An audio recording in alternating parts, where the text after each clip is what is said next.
सत्ताधाऱ्यांना मराठ्यांनी दिलेल्या सत्तेचाच गर्व आहे असं मनोज जरांगे पाटील म्हणाले। गर्वाला कधी वाढ नसते, गर्व हा योग्य वेळी संपतो असं म्हणत मनोज जरांगेंनी राज्य सरकारला इशारा दिलाय। तर आमचे सर्व नेते नम्र आहेत, कुणालाही गर्व झालेला नाही, गर्व नाही म्हणूनच मराठा समाजासाठी आम्ही योजना आणल्या असं चंद्रकांत पाटलांनी उत्तर दिले आहे। व कोणाचाही शोधून बघा तुम्ही, हजारो वर्षापासून आत्तापर्यंतचा त्याला शेवटी संपावं लागलं।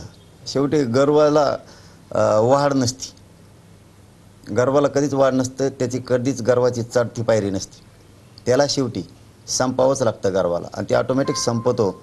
आणि ते आता जनतेच्या हातात आहे। बघ, लोकसभेला झालं त्यापेक्षा 5 पट झाल्यावर यांना कळलं आपल्या हातानं आपण उलटे सुलट सगळा खेळ बिघडून ठेवला। मराठ्यांनी दिलेल्या सत्तेचा सरकारला गर्व झालाय असा एक आरोप आहे तो केलेला आहे। आमचे सगळे नेते हे इतके नम्र आहेत, काही गर्व कोणाला झाला नाही, आणि गर्व झाला नाही म्हणूनच मराठा समाजाच्या विकासासाठी एवढ्या योजना केल्या आहेत।